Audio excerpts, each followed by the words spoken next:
उन्होंने हजरत हूद की बात नहीं मानी तो अल्लाह ने उन पर सख्त तरीन आंधी भेजी। ये आंधी 7 रातें और 8 दिन मुसलसल चलती रही।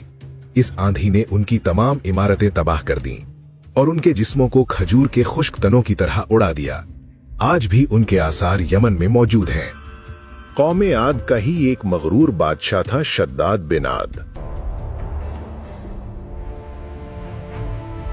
उसका वाकया सबसे हैरत अंगेज है। शद्दाद ने जमीन पर जन्नत बनाने का दावा किया। अगर मैं ईमान लाऊं तो बदले में मुझे क्या मिलेगा?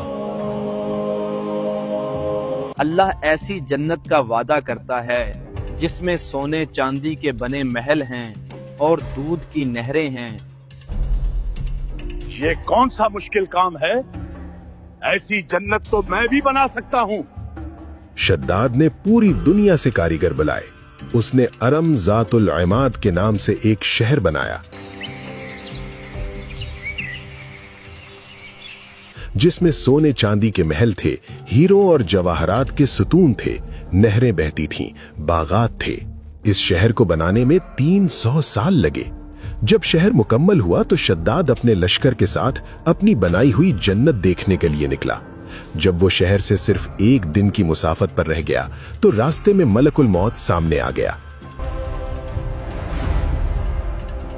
मैं अल्लाह के हुक्म से तेरी रूह कब्ज करने आया हूँ। मुझे 3 साल लगे इस जन्नत को बनाने में।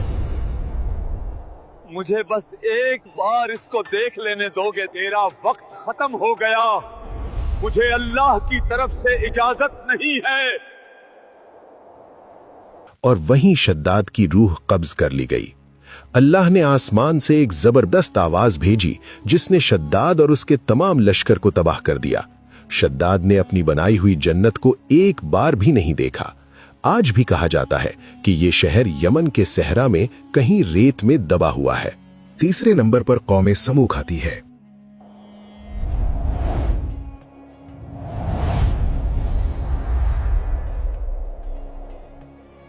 ये लोग पत्थरों को तराश कर घर बनाते थे।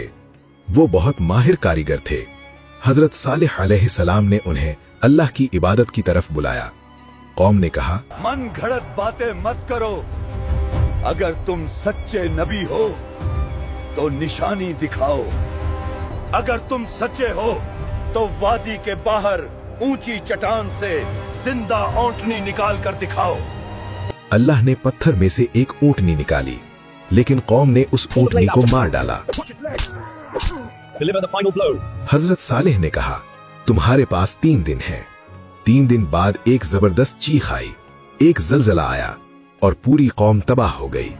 आज भी सऊदी अरब में मदाइन सालेह के मकाम पर उनके पत्थरों में बने हुए घर मौजूद हैं। चौथे नंबर पर आता है बादशाह नमरूद।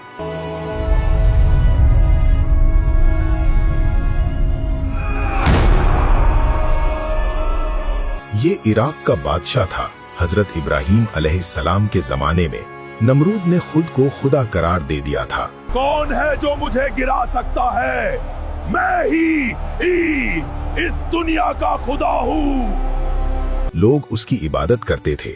जब हजरत इब्राहीम ने उसे अल्लाह की तरफ बुलाया तो नमरूद ने कहा, तुम्हारा रब क्या करता है? हजरत इब्राहीम ने कहा, मेरा रब जिंदा करता है और मारता है। ये तो मैं भी कर सकता हूँ और अभी करके दिखाता हूँ। नमरूद ने 2 कैदी मंगवाए, एक को मार दिया और एक को आजाद कर दिया और कहा, देखा तुमने, मैं भी जिंदगी और मौत देता हूँ।